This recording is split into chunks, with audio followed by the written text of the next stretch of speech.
মাগুরার ৩৬টি ইউনিয়নের মধ্যে অর্ধেকের বেশি ইউনিয়নে চেয়ারম্যানরা কার্যালয়ে না আসায় নাগরিক সনদ সহ অনেক সেবা বন্ধ হয়ে গেছে। আওয়ামী লীগ সরকার পতনের পর এই সংকট তৈরি হয়।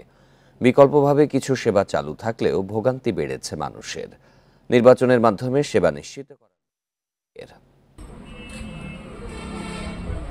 আওয়ামী লীগ সরকার পতনের পর গা ঢাকা দেন মাগুরা সদরের জগদল ইউনিয়ন চেয়ারম্যান সৈয়দ রফিকুল ইসলাম।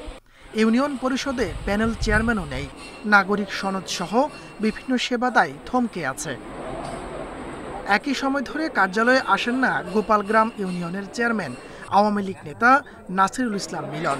অভিযোগ আছে, তিনি এক প্রতিবেশীকে দিয়ে তার স্বাক্ষর নকল করে ইউনিয়নে উপস্থিতি দেন আর মাগুরা শহরে শিক্ষকতা করেন।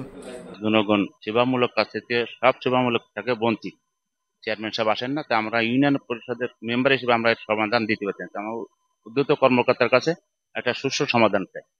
মাগুরার ৩৬টি ইউনিয়নের মধ্যে মৌখী, শালিখা, চাউলিয়া, হাজরাপুর সহ অর্ধেকের বেশি পরিষদে চেয়ারম্যানরা কার্যালয়ে না আসায় অনেক সেবা বন্ধ। পাসপোর্ট করবো, একটা নাগরিক সার্টিফিকেটের দরকার। চেয়ারম্যানরে খুঁজে খুঁজে কোথাও পাচ্ছি না। এ পর্যন্ত 10-15 দিন হইলো খালি ঘুরিয়েই যাচ্ছি। নাগরিক সনদের জন্য ঘুরছিলাম 1 সপ্তাহ ধরে। তো সচিব সাহেবের কাছে গেছি, সে বলছে চেয়ারম্যান স্বাক্ষর ছাড়া হবে না। কিছু ইউনিয়নের চেয়ারম্যান না আসার কথা স্বীকার করছেন জেলা প্রশাসক। বলছেন সরকারি নির্দেশনা অনুযায়ী কাজ চালিয়ে নেওয়া হচ্ছে। সরকারের যে পরিপত্র আছে, নির্দেশনা আছে, সে অনুযায়ী আমরা যেসব ইউনিয়ন পরিষদের চেয়ারম্যান থাকবেন না বা অনুপস্থিত থাকবেন তাদের বিষয়ে আমরা আমাদের উপজেলায় নির্বাহী অফিসার আছে, এসিলেন্ট আছে, সরকারি নির্দেশনা অনুযায়ী আমরা ওইসব ইউনিয়ন পরিষদগুলোতে প্রয়োজনীয় কার্যক্রম গ্রহণ করব। মাগুরায় সবচেয়ে খারাপ অবস্থা শ্রীপুর উপজেলায়। সেখানে ৮টি ইউনিয়নের মধ্যে ৭টির চেয়ারম্যান লাপাত্তা।